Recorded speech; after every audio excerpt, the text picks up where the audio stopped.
Bonjour à toutes et à tous, bienvenue pour cette nouvelle série de webcasts baptisée Introduction aux microservices dans Azure. Je suis Stanislas, je suis architecte cloud solutions chez Microsoft et je suis accompagné de Nicolas. Nicolas? Bonjour Stanislas, donc je suis Nicolas Huen, architecte cloud chez Microsoft, basé à Singapour. Eh bien, dans cette vidéo, dans cette série de vidéos, en fait, nous allons avoir pour objectif avec Nicolas de vous faire découvrir comment on va créer, déployer et gérer une infrastructure à base de microservices dans Azure, donc une architecture qui sera hautement scalable et hautement disponible. Agenda, Nicolas? Alors là, Jada, on va d'abord faire quelques rappels sur le cloud computing. Ensuite, on va passer sur les bonnes pratiques pour le développement d'applications cloud natives.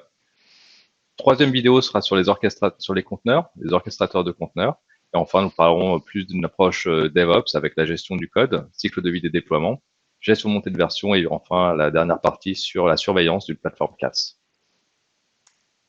Donc finalement, pas mal de jolies choses qui vont avoir lieu. Eh bien, avant toute chose, on va commencer par quelques petits rappels en termes de cloud computing et puis également quelques petits rappels sur la partie Azure. Alors, quand on parle de modèle de service de cloud, globalement, il y a trois grands termes qui ont été adoptés par l'industrie, qui sont aujourd'hui utilisés un peu partout. Vous les connaissez certainement, juste pour être certain que tout le monde soit aligné sur le même vocabulaire, on va juste les reprendre ensemble. Donc le premier, c'est le SaaS, le Software as a Service, qui est ni plus ni moins que finalement du logiciel prêt à l'emploi, prêt à être consommé en tant que client. Et c'est en général d'ailleurs une solution qu'on va payer sous la forme d'un abonnement forfaitaire à l'utilisateur ou au device et par mois. Et si on descend un peu après dans les couches, dans les autres modèles de cloud connus en termes de déploiement, on a le Platform as a Service, qui est donc le PaaS, et qui est ni plus ni moins finalement en fait qu'un socle sur lequel on va venir poser ces applications, un socle qu'on appelle généralement d'ailleurs un service managé ou un service géré. On descend encore dans les couches et on va avoir cette fois-ci ce qu'on appelle le IaaS, l'infrastructure de service, qui est là encore ni plus ni moins qu'une super couche de virtualisation sur lequel en gros on va créer à peu près tout ce dont on a besoin sur les briques fondamentales que sont le stockage, le compute, le réseau, l'identité par exemple. Et donc on aura beaucoup plus de travail à faire, beaucoup plus de choses à construire sur une infrastructure de service par rapport à un service de type PaaS, géré ou managé, où une partie du travail effectivement est fait par l'opérateur.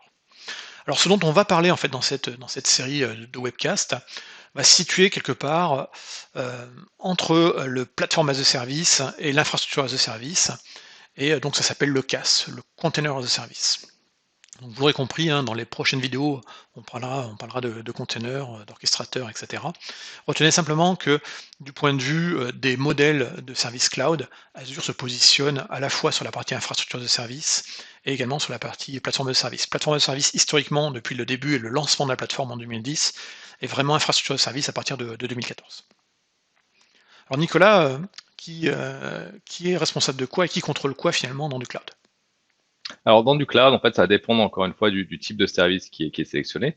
Sur du IaaS, en fait, Microsoft va s'occuper de toute la partie infrastructure, donc le fournisseur de cloud ici, Microsoft va s'occuper de la partie réseau, du stockage, des serveurs, de la virtualisation. Et puis ensuite, à votre charge, va être toute la partie qui se situe au système d'exploitation, donc tout le middleware, le runtime à installer, les applications à déployer, et puis bien évidemment, la partie data. Ensuite, si on shift sur la partie un peu plus à droite, donc sur la partie pass, le tiers de responsabilité va être encore une fois un peu plus décalé. Microsoft va ici s'occuper du middleware, du runtime, et vous allez venir avec votre application et vos data. Et enfin, Stan, donc le dernier tiers, la partie SaaS. Bah, la partie SaaS, finalement, comme je l'ai dit tout à l'heure, hein, c'est du logiciel en tant que service, sur lequel finalement on est juste, en tant que client, un consommateur, donc on n'a vraiment pas de travail d'administration dessus, et donc tout le contrôle est fait par le fournisseur de cloud. La seule chose qui est un petit peu partagée, entre guillemets, entre le client et le fournisseur de cloud, c'est que quelque part, les données sont accessibles par le fournisseur de cloud, en général parce que c'est lui qui va les héberger et les sauvegarder, donc il en a une responsabilité. Et le client est également responsable parce que c'est lui qui choisit de mettre quel type de données effectivement chez le fournisseur. Donc voilà, ça c'est globalement les grands modèles et la responsabilité qu'on doit définir. Donc dans cette vidéo, comme je vous le dis tout à l'heure, on va plutôt travailler un petit peu à cheval entre l'infrastructure de service et le plateforme as a service en fonction des briques d'Azure qu'on va utiliser pour notre architecture microservice. Donc c'est important de retenir cette image, de dire où est-ce que s'arrête la responsabilité du fournisseur? Où est-ce que commence la vôtre en tant que client? Quand vous allez déployer une infrastructure, est-ce que vous choisissez de prendre du service managé de type PaaS ou dans ce cas-là, effectivement, une partie du travail est fait, par l'opérateur cloud? Ou au contraire, vous voulez garder un contrôle un peu plus, important sur la plateforme, que vous allez mettre en place? Dans ce cas-là, vous allez, commencer votre contrôle directement au niveau, des machines virtuelles et du système d'exploitation et du réseau et du stockage.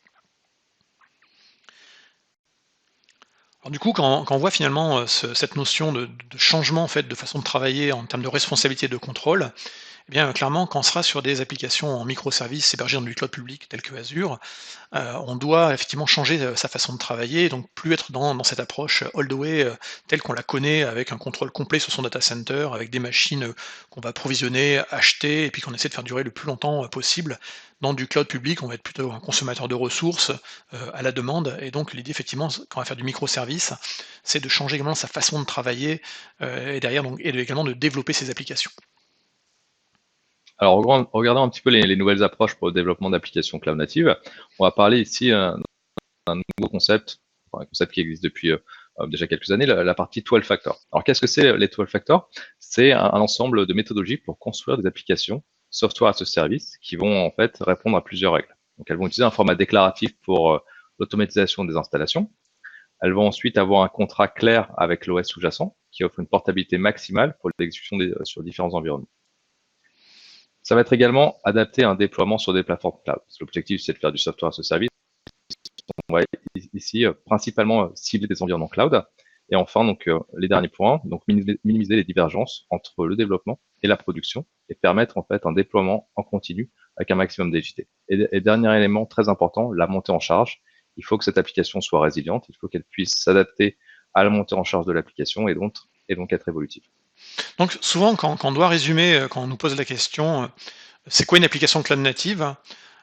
Si on en fait une définition relativement simple, c'est une application qui est capable de monter en charge ou de descendre en charge à la demande, donc de s'adapter finalement à l'offre et à la demande et c'est une application qui est hautement résiliente, donc qui est en gros toujours disponible. Donc ça, c'est le résumé finalement d'une application cloud native et derrière finalement ce qu'on va voir, c'est que pour avoir en fait ce résultat, eh bien il y a des gens qui sont déjà confrontés au problème en fait, ceux qui ont hébergé, des grosses applications, web depuis des années, ont déjà en fait eu ces problématiques d'avoir une application qui soit assez performante pour bien répondre aux besoins de leurs utilisateurs et des applications qui sont également hautement disponibles parce qu'ils ont des clients derrière. Et donc du coup, bah, ils sont confrontés, ces gens qui ont opéré ces plateformes à l'échelle, bah, plein de problèmes dans le temps et puis ils en ont trouvé au fur et à mesure des solutions et ils ont trouvé également les bonnes pratiques. Ces bonnes pratiques, ils les ont résumées finalement dans un ensemble de 12 points, d'où le nom, hein, 12 Factor App et ils ont écrit ce momentum en fait, il y a quelques années, qui reprend en gros les quelques éléments, les 12 points les plus importants à respecter pour pouvoir en fait facilement pouvoir gérer, ce type d'application. Et ce qu'on va refaire maintenant avec Nicolas de manière, résumée finalement, c'est de résumer ces 12 grands points qui, il faut le préciser, unitairement sont très, très simples. On va se dire: «Bah oui, c'est évident». Sauf qu'en fait, c'est la complexité, c'est d'arriver à vraiment respecter les 12 points et pas d'en avoir, 4 sur 12 par exemple, voilà. Alors on va Alors, commencer à c'est les parti, prendre on en va garder le point le plus simple. Donc, on les va faire dans l'ordre. Premier point, donc l'application doit être maintenue dans un système de version de contrôle. Donc, un code base égale un repository. Donc, ça peut paraître hyper évident, mais ici, on va voir non pas une seule application, on va voir plusieurs microservices. Et donc, chaque microservice, chaque élément de l'application va être versionné dans un dépôt de code, donc principalement du Git, c'est ce qui se fait actuellement. Alors ce qui est d'ailleurs intéressant à dire, c'est que là tu parles de l'application et d'ailleurs on l'a écrit, hein, c'est ce qui est écrit dans le 12 Factor App, mais on pourrait généraliser. Je veux dire aujourd'hui, tout doit être mis dans un code base, qu'on soit sur du code d'application, hein, donc le code vraiment, purement heu, du Java ou du C# ou n'importe quoi, mais également on peut avoir le code d'infrastructure, on pourra avoir le code des pipelines des releases, on en parlera beaucoup plus tard dans des vidéos, mais globalement, tout ce qui est codifiable dans du code, que ce soit du code applicatif ou du code d'infrastructure ou d'automatisation, doit être mis dans un repo. Le deuxième 12 Factor App important, c'est d'être capable d'isoler, de déclarer de manière explicite les dépendances. Donc en gros, une application ne doit pas se reposer sur l'existence implicite de quelconques outils. Exemple par exemple, on a un script et puis on se dit: «Bah, dans ce script, je vais faire, du curl ou un unzip». Parce qu'on se dit, dans tous les systèmes, en fait, on va avoir ces logiciels installés parce que c'est vraiment le basique du basique. Pourtant non, en fait, il faut pas donc il faut vraiment déclarer, dire: «Si j'ai besoin de tel composant, je dois le déclarer de manière explicite et ne pas penser qu'implicitement, il sera disponible». Troisième point, donc séparation stricte de la configuration et du code. Donc en fait, le code va pouvoir être déployé sur plusieurs environnements. Ce qui va varier quand on va passer d'un environnement à l'autre, c'est la configuration. Donc on va pas mettre en dur la configuration dans du code, on va la séparer et chaque environnement va ensuite porter sa propre configuration. Ça va vraiment permettre d'isoler de manière très stricte le code et finalement l'output du build de l'environnement. Alors, point numéro 4, le code d'une application ne fait pas de différence entre un service qui est local et un service tiers. En gros, on va avoir des bases de données, on va avoir des dépendances sur du stockage, potentiellement des dépendances sur des API qui sont externes. Une application ne va pas faire de différence entre le fait que le service tourne en local, tourne sur une infrastructure on-premises ou sur une infrastructure cloud. Donc, à partir du moment où on a un service qui va être consommé, l'application va simplement avoir une chaîne de connexion et appeler service, mais en tout cas, dans la partie code, on ne fera aucune distinction entre le code pour une base de données locale ou le code pour une base de données qui va être hébergée sur un service cloud. Donc c'est vraiment transparent. Ici, on a une notion de backing service et l'application va consommer un ou plusieurs backing services. Point super important, on sépare de manière stricte les étapes de build et les étapes de run. Ça se résume très très bien ici par ce petit schéma. On a un code qui est le même pour tout le monde. Donc ce code va générer un ou des binaires, ou voilà. Et c'est ce code-là, c'est le résultat du build associé en fait à une configuration qui va permettre de faire du run. Donc ça c'est super important, parce qu'effectivement on peut du coup avoir un seul pipeline qui va, on parlera plus tard de pipeline, mais un seul mécanisme automatique qui va construire et compiler du code.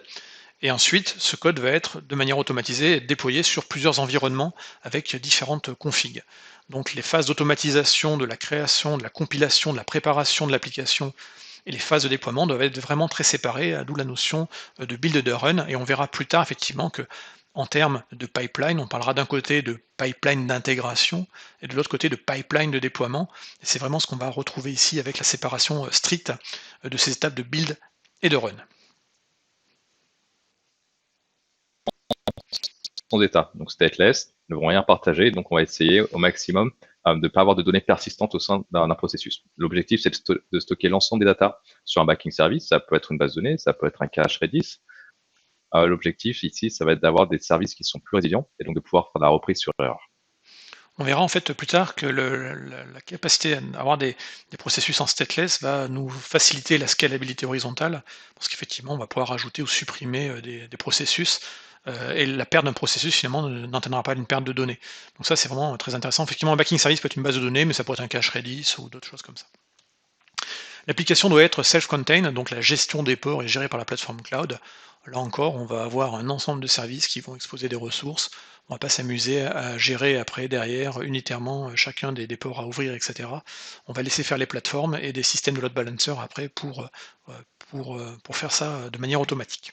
Et surtout, on ne va pas être dépendant ici d'un serveur web. En fait, chaque service est self-contained et va en fait, être autonome dans sa gestion de la manière dont elle va exposer ses données ou le service.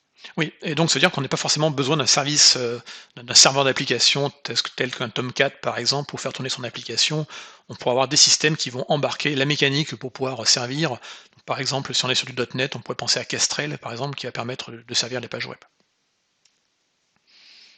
Donc chaque type de travail de l'application est associé à un type de processus. En fait, pour simplifier, on va diviser l'application en différents processus qui sont indépendants. Ça va nous permettre de les isoler et surtout de faire en fait de la montée en charge en démultipliant les instances. Donc chaque service va pouvoir scaler de manière indépendante et puis on va également pouvoir, on le verra par la suite, les mettre à jour de manière également isolée.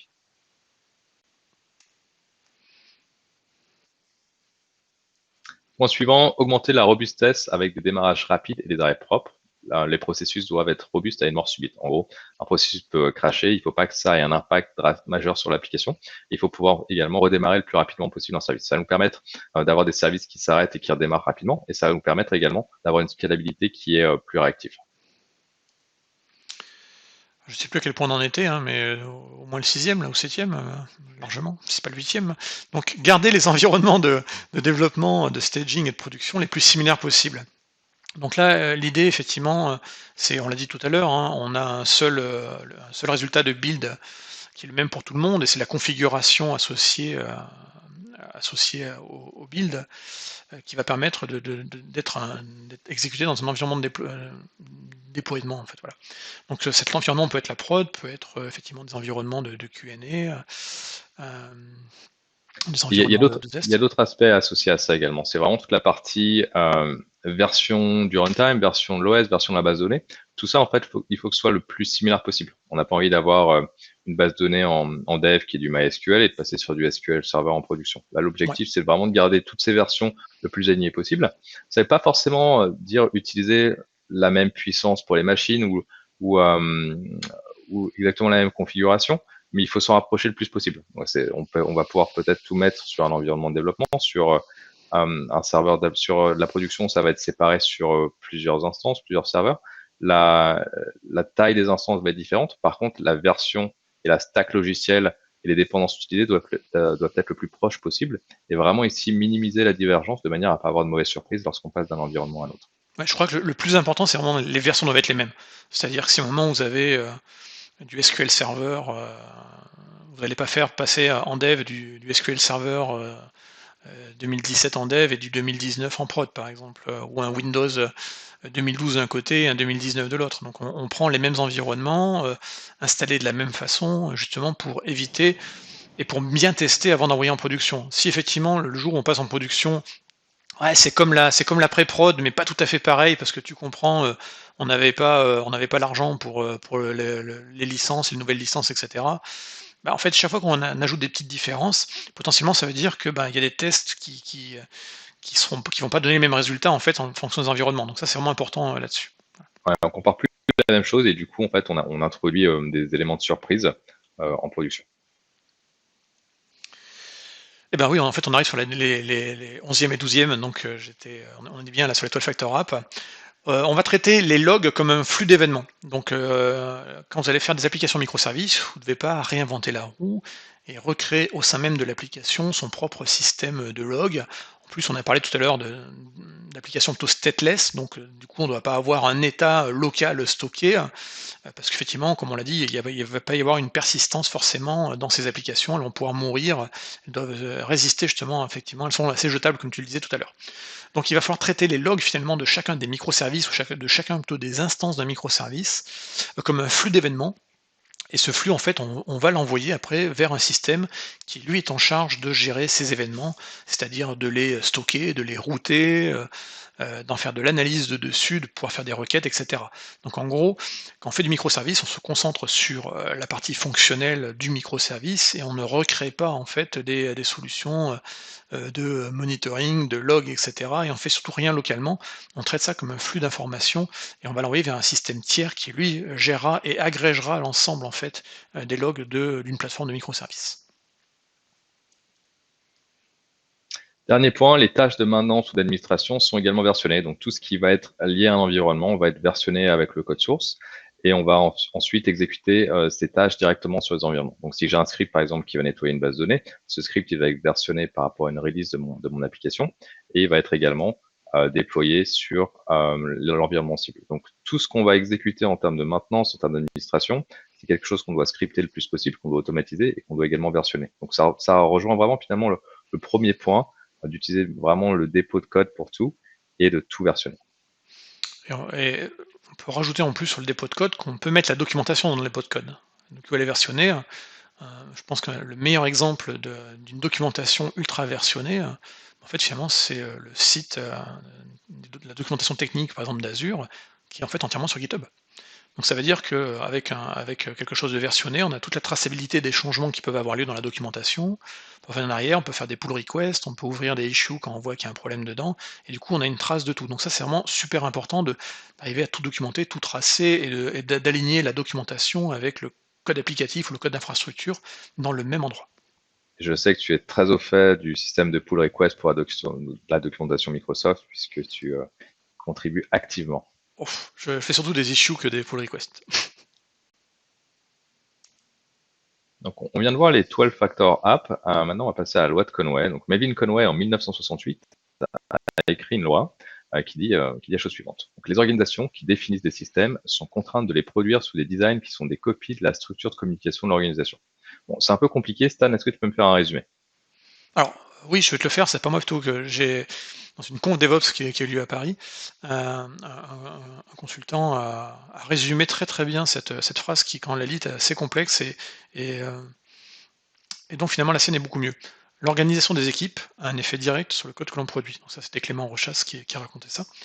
Je trouve ce résumé parfait en fait. Effectivement, comment on pourrait l'illustrer, c'est que, si vous avez une structure organisationnelle avec des équipes en charge, par exemple, de la partie front-end, des équipes en charge du back-end, et vous avez donc une application qui est un monolithe et vous souhaitez passer dans un mode microservice parce que vous avez vu des conférences, que c'est la tendance du marché aujourd'hui et que c'est bien, ça fait bien de dire qu'on fait du microservice et que ça a une vraie valeur ajoutée de toute façon. Et vous dites: «OK, ben, on va se mettre en place, on va mettre en place, un nouveau développement en microservice et surtout on ne change rien à la structure organisationnelle, on garde une grosse équipe pour la partie front-end et une grosse équipe pour la partie back-end». À la fin, à ton avis, combien on va avoir de microservices? Autant de microservices que d'équipes, et ça va vraiment correspondre à la structure de l'organisation. Donc on aura pas finalement plein de microservices parce qu'on n'aura pas bien défini, on verra plus tard après comment on découpe un microservice, mais globalement, on va avoir un effet de migro quoi, de microservice, où on aura un Un micro un front-end, un micro un back-end. microservice et voilà, front-end et back-end. Donc ça veut dire que si on passe dans le mode et qu'on veut transformer, son application, ou qu'on veut développer une nouvelle application en mode microservice, il va également falloir adapter un petit peu la façon dont on travaille et la façon dont les équipes vont être en charge du développement et la responsabilité, de tout ça.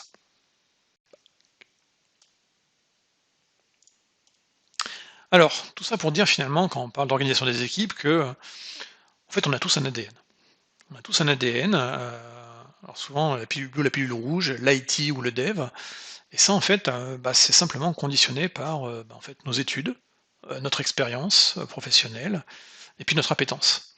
Donc en fonction des écoles qu'on aura pu faire, on aura pu effectivement être dans des écoles où on a fait plus de dev versus plus d'IT ou d'infrastructure ou de réseau. On aura pu faire des stages, où on aura pu travailler dans des sociétés qui nous auront mis sur des missions, qui étaient plutôt IT ou plutôt dev.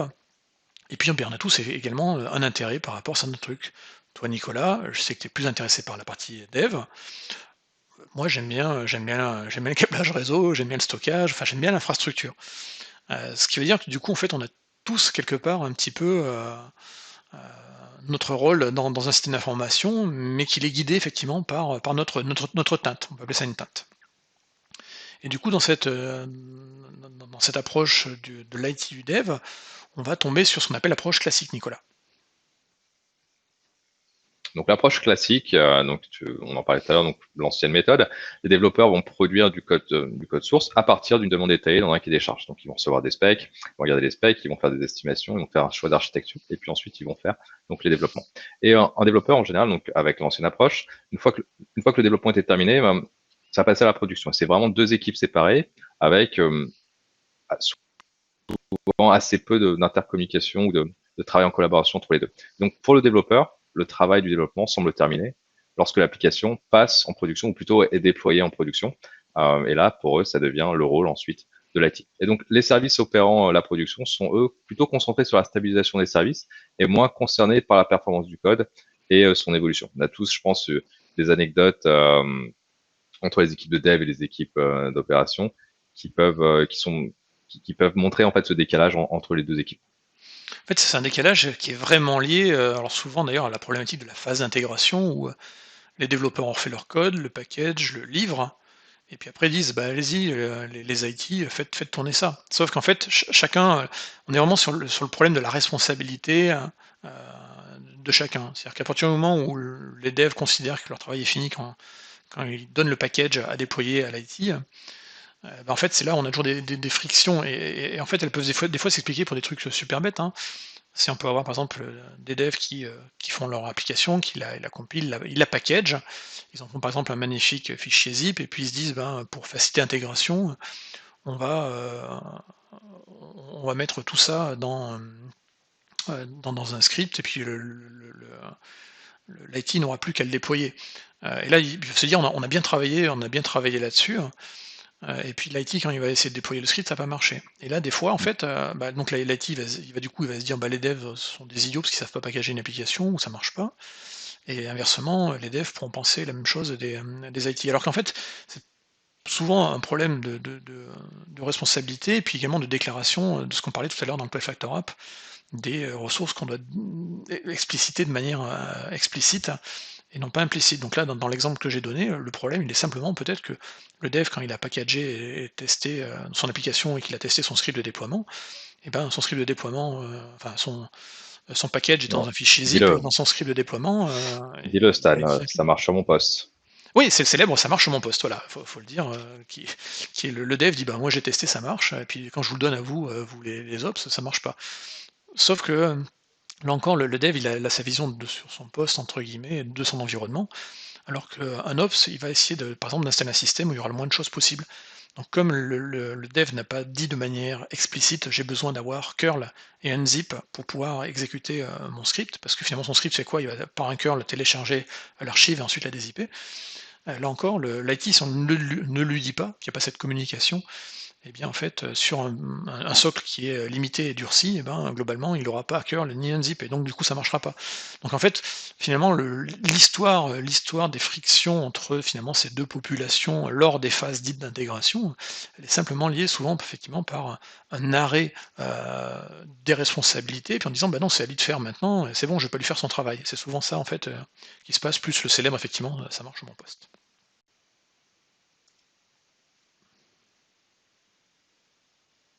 Approche, donc qui est responsable de quoi dans l'approche DevOps? Donc, DevOps, c'est vraiment la répartition des responsabilités et l'implication de l'ensemble des acteurs de la chaîne. Donc, DevOps, si on prend le terme en anglais, c'est développeur et operations, donc la collaboration des devs et des ops. Donc cette collaboration, en fait, elle veut dire que on est dans le même bateau, en résumé. Donc quand tout se passe bien, on est les rois du monde. Quand tout se passe mal, on est dans le bateau qui coule, ensemble. Et donc c'est ça qui va changer, réellement la donne par rapport à l'approche classique où effectivement, dans la chaîne de production, on avait un arrêt à un moment de la responsabilité, des développeurs, lors de la livraison, du on va dire des packages applicatifs, aux opérationnels, qui eux après, ben, vérifiaient que tout fonctionnait bien. Et donc l'idée c'est de ne pas avoir ce phénomène de silo, en mode DevOps où à un moment quand il y a un problème, et ben, par exemple, l'Ops va dire: «Non, mais moi, mes serveurs fonctionnent bien, c'est probablement un problème au niveau du code, débrouillez-vous avec l'équipe des développeurs». Donc là, vraiment, c'est une seule équipe, et pas 2 équipes, qui vont être responsables, de l'application ou du microservice, parce qu'on parle de microservice dans cette webcast, de bout en bout, de la partie, création à la partie, opération, gestion, tous les jours et maintien en condition opérationnelle. Voilà, j'y arrive. Alors, le meilleur résumé finalement, c'est la phrase de Werner Vogels, qui est le CTO qui était le CTO d'Amazon, le site de commerce électronique, qui est maintenant le CTO d'AWS. Alors c'est certes un concurrent, mais la phrase a été écrite enfin, cette interview date de 2011, et je pense que c'est vraiment le meilleur résumé pour moi de quand on parle de DevOps. Cette phrase résume tout. You built it, you run it. Ça veut dire qu'en fait, quand on est en mode DevOps et qu'on a une équipe où il y a des devs et des ops et qui sont en charge d'un service, eh bien, ils sont en charge du service de sa création jusqu'à, son utilisation, directement au jour le jour. Et donc dans cet exemple-là, il reprenait, la page, le site web de e-commerce Amazon, qui est constitué d'un ensemble de microservices, pour le coup, c'est un bon exemple, et il disait que donc à l'époque, en 2011, hein, il y avait 800 équipes qui étaient en charge en fait de ce site web, et quand c'était 800 petites équipes qui s'appellent des des pizza size team. Donc oui, c'est en gros, on peut nourrir l'équipe avec 2 pizzas. Alors c'est des pizzas américaines, hein, donc c'est quand même des grosses pizzas. Mais l'idée, c'est de pas dépasser un certain nombre de personnes. En général, Nicolas, je pense que 10-12, ça me paraît le nombre maximum Ouais. pour ce genre d'équipe. Parce qu'après, effectivement, si on a une équipe qui commence à être plus grande que ça, eh bien, on va perdre finalement cette sorte de cohésion, de responsabilité commune. Parce que quand on commence à avoir 50 personnes qui sont responsables, du coup, personne Et n'est puis responsable. la communication va être également plus compliquée. Donc c'est ça vraiment l'avantage de pouvoir en fait avoir une two pizza size team, c'est de pouvoir partager, collaborer ensemble et discuter donc pendant la pause café, pendant le déjeuner, sur les points bloquants et sur la manière d'avancer ensemble. Donc la taille des équipes va vraiment avoir une vraie importance. parce que si on dépasse effectivement, la dizaine ou la douzaine, et bien, en fait, il va se repasser mécaniquement des phénomènes d'équipe dans l'équipe, simplement parce que, si vous mettez, 10 devs et 10 ops dans une même équipe de 20 par exemple, eh bien, il y a des grandes chances qu'effectivement, au repas, comme tu le dis, ou aux pauses à café, ben, les devs vont aller avec les devs, les IT avec les ops. C'est ces moments-là, en fait, qui sont des moments sociaux dans lesquels également on parle de son travail et on peut discuter avec ses collègues pour leur exprimer, les problèmes qu'on peut avoir et puis discuter de comment on pourrait résoudre ça, et cetera. Donc on a tous nos vocabulaires, hein, moi ça m'est arrivé d'être dans des repas avec, des collègues qui étaient que des devs et les blagues sont pas tout à fait les mêmes, en fait, et du coup, même, quand ils se parlent sur un sujet des fois, bah, en fait, leur vocabulaire n'est pas le vocabulaire d'un ops et ce qui peut poser problème. Donc quand on est dans une petite équipe qui fait, 10-12 personnes maximum, c'est plus compliqué de refaire des silos à l'intérieur, hein, parce que du coup il y a un peu plus de généralisme et on peut même regrouper ces équipes dans un même espace, physique, voilà. Alors, du coup, moi je résume souvent le DevOps finalement par, tout à l'heure je parlais d'une pilule bleue et d'une pilule rouge. Quand on va avoir des gens plutôt tagués DevOps, Heu, on pourrait dire que, il y a une teinte, qui est plutôt, mauve ou violette. Là encore, hein, elle est pas définie, c'est pas du rose, uniforme parce qu'on a tous un ADN d'origine, hein, par notre formation, notre expérience, nos appétences. Mais ça veut dire qu'on est un peu plus ouvert finalement à pas uniquement son précaré, IT ou dev et finalement, on est sur cette zone un peu floue finalement où, on n'est pas forcément dans le dev, mais on comprend à peu près ce qui se passe. On n'est pas forcément, du côté IT, mais on comprend ce qui se passe et donc on est dans cette zone un peu grise, qui est la zone d'intégration entre les 2 entre guillemets, ce qui explique des fois, également que, le on a moins dans des DevOps d'hyper spécialistes d'une plateforme de virtualisation ou de cloud, en infrastructure ou de tel ou tel langage, simplement parce que, on va voir que dans le DevOps et l'automatisation, on a beaucoup, beaucoup en fait, aujourd'hui, de choses à connaître en termes d'outillage et du coup, on peut pas passer être un expert spécialement que d'un seul outil, quand on est, entre guillemets «dans une approche DevOps». On doit être un peu plus touche à tout, un peu plus ouvert. Alors si en plus on parle d'open source et on va en parler, plus tard dans sa vidéo, on est obligé effectivement d'avoir, un ensemble de compétences qui est beaucoup plus large, qui est peut-être moins deep dive, qui deviendra à un moment très, très forte si on est vraiment obligé d'utiliser beaucoup un outil. Mais globalement, toutes les petites pilules blanches qui sont ici, en fait, correspondent à différents sets de compétences, qui vont varier d'un individu à l'autre. Et on devrait résumer également le fait que souvent, on voit d'ailleurs dans les annonces des recherches un DevOps, machin, et c'est l'espèce de mouton, enfin de licorne à 5 pattes, qui est capable de tout faire, qui a 20 ans d'expérience dans tous les outillages, qui est développeur full stack, mais également un pro d'Azure, d'Amazon, de Google, et cetera. Enfin, faut être clair, ça n'existe pas quoi, ce genre de personne. Donc, un DevOps, c'est quelqu'un qui est capable effectivement, d'être un peu plus, large bande en termes de compétences, qui est vraiment dans la zone grise un petit peu de l'intégration et du coup, des fois, ça nous arrive, enfin, on l'a connu plusieurs fois Nicolas, hein, de voir, carrément dans des organisations, une équipe qui s'appelle l'équipe DevOps, qui elle parle avec l'équipe des développeurs, d'un côté, ou les équipes des développeurs et de l'autre avec les équipes d'IT et du coup, ben, on se retrouve finalement avec L'équipe un de médiation. voilà, mais ça devient quelque part l'équipe d'intégration. Alors en fait, chez Google, mais du coup dans l'industrie, on a un nouveau terme qui a commencé à apparaître, qui s'appelle le SRE, le Site Reliability Engineer, qui est finalement un petit peu le DevOps se retrouve entre ces 2 équipes. Donc c'est vrai que, c'est pas forcément, c'est pas forcément universel, le terme veut dire un peu tout et n'importe quoi, mais retenez que c'est effectivement c'est plutôt, au centre entre guillemets de la phase d'intégration, d'automatisation où on va avoir un petit peu ce type de profil. Alors si on prenait la boucle DevOps ou le cycle, Nicolas? Alors, vraiment un cycle en continu, donc ça c'est un slide, une représentation assez classique du travail avec des équipes DevOps. Donc, on va vraiment se focaliser d'abord sur un cycle de planning où on va travailler avec les équipes métiers, comprendre ce qu'ils veulent implémenter, passer à la phase de développement, de build, de test et de release. Et ensuite, cette release va être, donc on l'a dit, déployée sur un ou plusieurs environnements, opérée par une équipe DevOps, monitorer de manière à ce qu'on s'assure que ça fonctionne correctement en production. Pas simplement la partie technique quand on parle du monitoring, mais également la partie métier, donc des KPI pour savoir si les performances sont là, si les objectifs sont atteints par rapport aux résultats métiers qu'on s'était fixés. Et puis ensuite, en fonction de ça, on va apprendre sur la première liste de notre application, modifier notre application, l'améliorer en continu, et repasser finalement dans un cycle de planification, de code, de développement, de build, de test, et ainsi de suite. Donc vraiment, c'est ici quelque chose qui est pas statique, qui va évoluer, et on va se servir de metrics, du monitoring et de différentes informations pour améliorer en continu son application et Et ensuite ce qui la est redéployer. intéressant, c'est que là, toi, tu parles d'application parce que là encore, ton ADN dev reprend la main.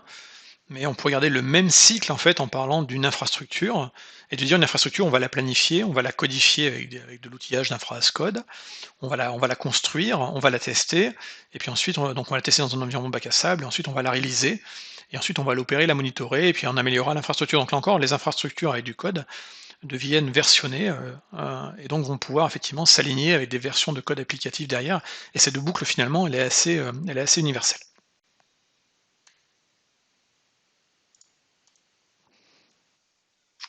Alors finalement, l'approche DevOps, c'est pour quelle taille d'organisation? C'est très adapté aux petites structures, donc ça peut être des startups, digital factory. Et finalement, c'est assez normal. Petite structure égale communication plus facile et compétences plus généralistes. On va avoir des équipes plus petites, tout le monde va un peu toucher à tout, et les développeurs, les opérations vont se parler beaucoup plus facilement de fait de l'organisation et de la structure. Néanmoins, c'est également adaptable dans des grandes entreprises, sous réserve par contre de bien s'y prendre. Il va falloir, comme on l'a dit, potentiellement faire des changements en termes d'organisation. Et donc, on a quelques exemples, enfin, il y en a plusieurs, mais on va en citer quelques-uns, d'exemples de sociétés qui ont adopté cette organisation, cette approche DevOps avec succès. Donc, on cite American Express, et puis également donc les grosses boîtes d'IT, donc LinkedIn, Facebook, Amazon et bien évidemment Microsoft. Donc Stan, tu veux nous en dire un peu plus peut-être sur la manière dont on a effectué cette opération, cette transformation plutôt chez Microsoft? Oui, alors c'est vrai que là, on voit, ça fait très GAFAM un petit peu les logos qu'on a mis, mais globalement, toute organisation peut passer, peut transformer sa façon de travailler en mode DevOps, mais ça va pas se faire en un seul jour, hein. C'est comme Rome, ça ne s'est pas construit en une seule journée. Chez Microsoft, en fait, la démarche, elle a été commencée il y a plus d'une dizaine d'années, hein. Et puis après, bah, effectivement, avec la montée en puissance des services de type cloud, et cetera, et des approches as a service au sens plus large, ça s'est généralisé. Mais comme je le dis, effectivement, ça s'est pas fait en un seul jour. Je me rappelle moi quand vers 2015 à peu près, 2014-2015, nos managers étaient très dans les mots-clés hype du moment qui était le mot DevOps justement, et d'ailleurs pensaient que DevOps c'était transformer l'IT en dev, ce qui n'a rien à voir en fait, on l'a vu, précédemment. Et du coup, à force d'écouter ce message, ça finissait plus pour moi par devenir un petit peu un mot bullshit, foutaise qu'on raconte tout le temps, un peu à toutes les sauces, sans savoir ce que ça veut dire. Et j'en discutais avec un de mes amis, dans un restaurant à Seattle, et donc lui, il était chef produit, sur un des composants d'Office 365, et donc je lui disais: «Bah, de toute façon, tout ça, c'est juste un mot à la mode, ça veut rien dire derrière, il y a rien derrière le mot DevOps, de concret». Il m'a dit: «Bah, tu te trompes». Et il m'a expliqué, il m'a posé la question, il m'a dit: «À ton avis, donc on est à peu près à 2014-2015, combien on fait de changements, par jour sur la plateforme Office 365, c'est-à-dire ce qui est, là où les clients, travaillent tous les jours?» J'en savais vraiment rien, il me dit: «Bah, en fait, on en fait 15 000». Donc il y avait 15 000 changements par mois, vers 2014-2015, qui étaient effectués sur, Office 365. Alors 15 000, ça veut tout et rien dire parce qu'en fait, 15 000 changements, ça peut être un changement, c'est quoi? Ça peut être, bah, une modification de l'interface, ça peut être un nouveau composant, ça peut être une amélioration d'un bout de code, ça peut être une correction de sécurité, ça peut être un changement de pixel dans l'interface, ça peut être pas mal de choses. Je pense qu'aujourd'hui, si vous êtes administrateur, ou utilisateur d'Office 365 ou d'Azure, ou simplement par exemple un client d'un site web comme, je sais pas, la Fnac, Amazon ou autre, vous apercevez que finalement, bah, ces sites-là ou ces discounts, ces sites-là en fait ne sont pas vraiment figés, ils bougent en permanence. Il y a toujours à peu près le même esprit, mais globalement d'un jour à l'autre, en fait, les éléments, graphiques ou les fonctionnalités peuvent un peu évoluer. Et ben, en fait, simplement parce que derrière, c'est vraiment des organisations qui utilisent un petit peu ce genre d'approche. Et, heu, et donc l'idée, c'est de faire plutôt des petites évolutions plutôt que des grosses révolutions, et donc ça, ces chiffres de 15 000 changements par an, donc sont un peu vieux. Je crois que tu as des chiffres un peu plus récents, Nicolas? Ouais, toi, c'était 15 000 par mois. Et donc là, j'ai les chiffres cette année sur le nombre de déploiements effectués par jour chez Microsoft. On est autour de 80-85 000 déploiements par jour. Alors, un déploiement, encore une fois, c'est pas une fonctionnalité qui est forcément en production, c'est un déploiement sur un environnement. Ça peut être un environnement de dev test, ça peut être un environnement de pré-production ou de la production. Et encore une fois, un déploiement, ça peut être juste un bug fix, ça peut être un changement, une optimisation. Donc, 80-85 000 changements par jour. Autant dire qu'il faut que tout soit automatisé, tout soit testé de manière automatique. Et également, il va falloir une meilleure coordination des équipes entre la partie dev et la partie opération. Donc, c'est vraiment ce type de changement qu'on a effectué et qui nous permet donc de faire ce type de déploiement, enfin ce nombre assez important de déploiements par jour. Et là encore, en termes d'équipe, hein, comme tu le disais tout à l'heure, on a des petites équipes dans Office 365, dans Azure, même dans Windows, j'en parlais juste après, qui sont effectivement en charge chacun de leur fonctionnalité ou de leur bout d'un service, etc. Alors, Windows, c'est un bel exemple également d'une transformation. Donc, tout ne s'est pas fait chez Microsoft d'un seul coup. Donc, effectivement, cette démarche est arrivée vraiment avec les services de cloud de type effectivement Office 365 ou Azure, et c'est tout à fait compréhensible. Néanmoins, on a sur vraiment un mastodon historique, un monolithe historique qui était Windows, on a réussi également à transformer Windows dans quelque chose qu'on pourrait appeler du Windows as a Service. Historiquement, l'approche de Windows, c'était vraiment le cycle en V avec les nouveautés qui étaient définies pour la prochaine version de Windows, les développeurs qui codaient ça, qui donnaient ça ensuite à des testeurs, les testeurs qui après, donc une fois que c'était réalisé, on avait les phases de bêta test, et puis à un moment, on avait la pression commerciale et du marketing qui disait, ben, on s'est engagé sur un calendrier pour livrer Windows, la nouvelle version de Windows, et puis finalement Windows sortait, c'était la fête avec un lancement produit, et puis bah, il y avait des corrections derrière, parce qu'il y avait des choses qui n'avaient pas eu le temps d'être terminées avant la date fatidique. Désormais, depuis Windows 10, on n'est plus dans ce mode où il y a une nouvelle version qui sort, on fait faire la grande fête et ce sera une révolution fonctionnelle, graphique, etc. Désormais, vous le savez, enfin vous voyez tous, hein, dans Windows 10, on est sur des évolutions qui ont lieu tous les 6 mois, et on est plus sur des petites évolutions que des révolutions. Et donc du coup, on a divisé finalement le mode de fonctionnement de la création de Windows sous un mode DevOps avec des petites équipes qui sont en charge chacune de leur fonctionnalité ou de leur bout de Windows. Et donc, c'est-à-dire des fois, quand un bout il n'est pas prêt, ben, il n'est pas réalisé dans la release par exemple d'octobre, mais il sera réalisé dans la release de mars ou d'avril. Donc voilà, ça c'est dans l'organisation, finalement, les équipes Windows sont arrivées après les équipes Azure, Office 365. Le service Azure DevOps, c'est pareil, ils sont également en mode DevOps, c'est un peu logique, mais voilà. Donc Et ça se encore une fait, ça fois, se fait dans le temps. c'est plus simple de prendre ça, de mettre ça en place sur de nouveaux projets, de nouvelles équipes, plutôt que d'adapter quelque chose d'existant. Exactement, c'est beaucoup plus compliqué. Et puis, ben, comme on le disait tout à l'heure, hein, bah, chez Microsoft, historiquement, les gens étaient, enfin, les développeurs, etc., étaient tous dans leur petit bureau, hein. Donc il y avait des locaux, enfin, chacun avait son petit espace, ses petits mètres carrés, fermés des autres.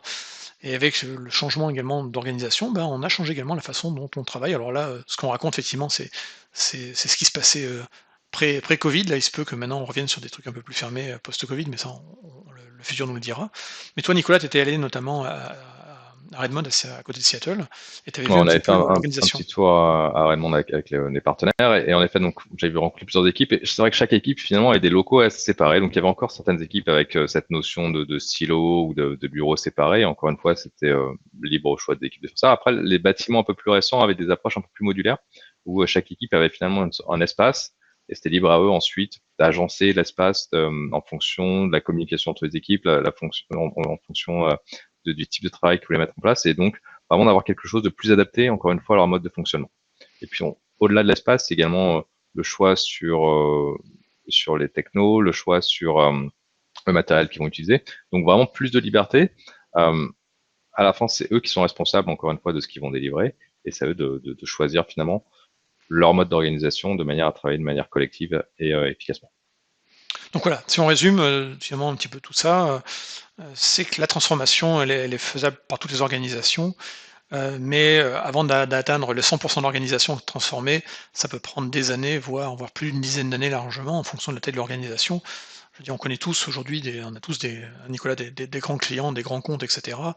Certains disent: «Oui, ça y est, on est passé en mode DevOps». Oui, ils ont certaines parties de leur organisation ou de leurs services qui le sont, mais c'est pas encore valable partout parce que là encore, ça nécessite un peu une réorganisation des équipes qui est pas forcément une réorganisation de la hiérarchie, du fameux organigramme. Ça peut être fait par des équipes virtuelles, mais c'est un changement qui est pas que technique, dans les compétences, il est également organisationnel et il est dans la culture. Hem, ouais. Donc en gros, on peut commencer à faire du DevOps sans pour autant, faire la révolution dans son organisation. On va terminer par une dernière slide pour résumer tout ça, Nicolas. Alors, pour résumer, quel est l'intérêt d'adopter une démarche DevOps? premièrement, réduire le cycle de mise en production. Donc, création de déploiement d'applications en mode agile. Là, on est vraiment plus sur la partie création d'applications et surtout cohérence entre développement, test et production. Donc, cohérence en termes de déploiement, cohérence également en termes de communication entre les équipes et d'exécution.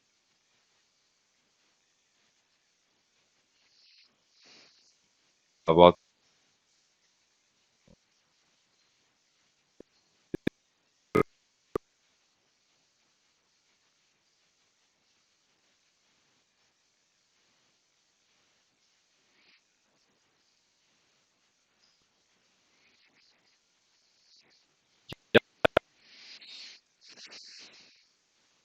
mise à jour transparente. Il faut vraiment puisse, encore une fois, aller en production sans casser toute l'application. Il faut que ce soit transparent pour les équipes qui vont mettre ça en place. Il faut que ce soit transparent pour les utilisateurs et donc pouvoir faire évoluer son application, encore une fois, sans avoir des interruptions majeures, sans avoir à faire opérer ça le soir ou week-end. Et là, l'objectif, c'est vraiment, encore une fois, de pouvoir avoir plus de flexibilité et moins d'interruptions.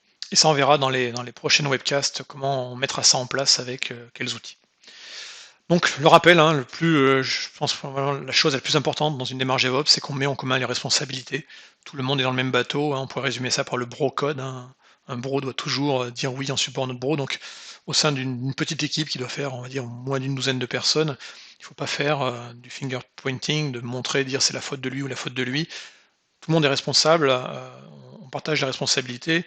Le but est de créer un service ou un microservice dans notre sujet ici aujourd'hui, hein, et de le créer et le maintenir et de le faire tourner, de le faire évoluer par rapport aux besoins. Effectivement, on doit se mettre dans une démarche qui est une démarche itérative, en cycle, où effectivement on est basé sur l'amélioration continue. Donc l'amélioration va être basée, centrée, donc on est centré sur la qualité de son applicatif, hein, de son service, pour les utilisateurs derrière. Voilà, on a terminé cette première vidéo ensemble. On est ravis de vous avoir eu jusqu'à cette fin de vidéo. Et donc dans la prochaine vidéo, la suite de cette série de webcasts, on va du coup faire le lien entre pourquoi on vous a parlé de DevOps tout de suite et vraiment la notion de microservice. On commencera à parler un petit peu de comment fonctionne un microservice, comment ça se découpe, et quels sont les nouveaux paradigmes et les nouvelles approches à avoir quand on fait du microservice. Donc on vous dit à bientôt sur la même chaîne. Merci Stan, à bientôt. À bientôt Nico.